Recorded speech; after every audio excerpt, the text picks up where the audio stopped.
desire, want to achieve something, skills, how to achieve this desire, a set of techniques, tips, steps, formulas, strategies, methods are called skills.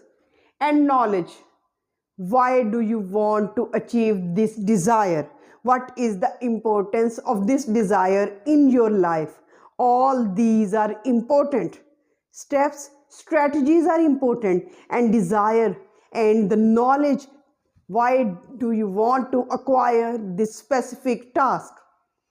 These are important, but even more important is your habits.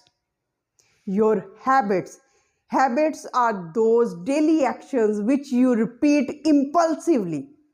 And for improving your English language, we all human beings, we all English learners need some specific, some quick habits to improve our daily English life. Because there is a bridge. There is a bridge. We are standing here and there is our destination. The gap is our habits. Gap is our habits. So you have to understand that if we want to arrive our destination and cross the bridge or this way, we have to achieve our best habits. So the very best habit, I should say that it is reading. But not simple reading. There is a specific strategy to read the book. First of all, you should not read book or you should not read one page for first time. No, you can't get the idea. So, and second, the most important habit you have to develop, that while reading, you have to understand, you have to underline the new words and phrases.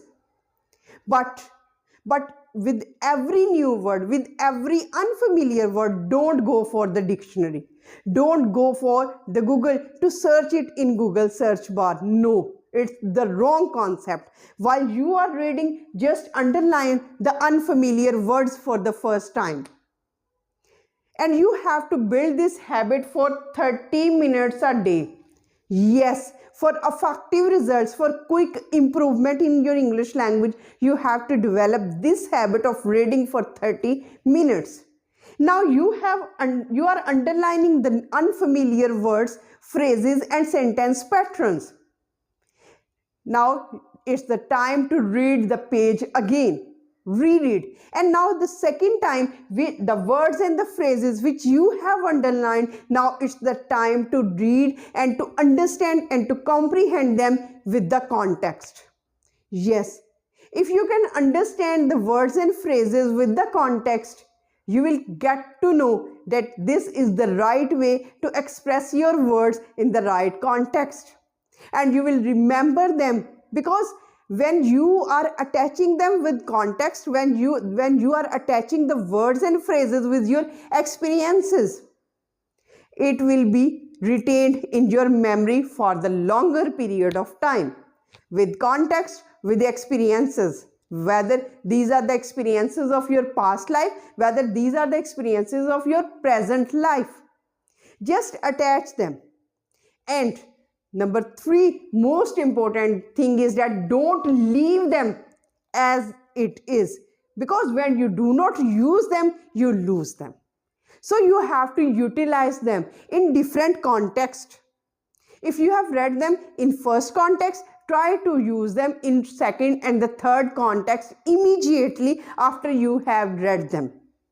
This is the best thing. Now the third strategy, the third step is you have to read the page, you have to read the book, you have to read the magazine aloud. Because it will improve your fluency level and you will know and you will receive your voice through your ears. And in this way you can judge the quality of your voice, because your voice is reaching to your ears. You are listening. You are the reader and you are the spectator. You are the listener at the same time. And you are the best judge of yourself in the world. So don't take reading for the sake of reading. You have to read for some benefits, for some benefits. The second, the most important habit is that you have to listen for 30 minutes. Inculcate this habit, listen for 30 minutes. You can listen the news, the podcast, motivational speeches, interviews, whatever suits you the best. 30 minutes. But I do not say that listen for 30 minutes consecutively. No, you can break them in chunks. For example, 10 minutes in the morning when you are taking your breakfast, 10 minutes at the lunchtime, and 10 minutes when you are going to bed. The most important, the most relaxing moments of your life.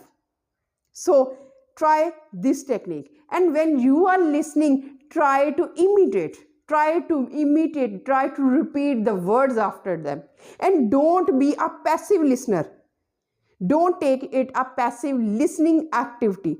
Try to change it into an active activity of listening, that you are actively engaging yourself, participating in listening, and you are repeating and you are shadowing the words of the listener. This is important. Now, the third, the most important activity is speaking. You have to speak. You have to speak the whole day. Whole day. You have to engage yourself in this environment of English language. You have to speak every time when you come across a moment, when you come across a thought in your brain, when you are reading, when you are listening something. Try to speak it through your mouth, because it's the rehearsal time. Whatever is in your brain, I often say that the examiner cannot judge.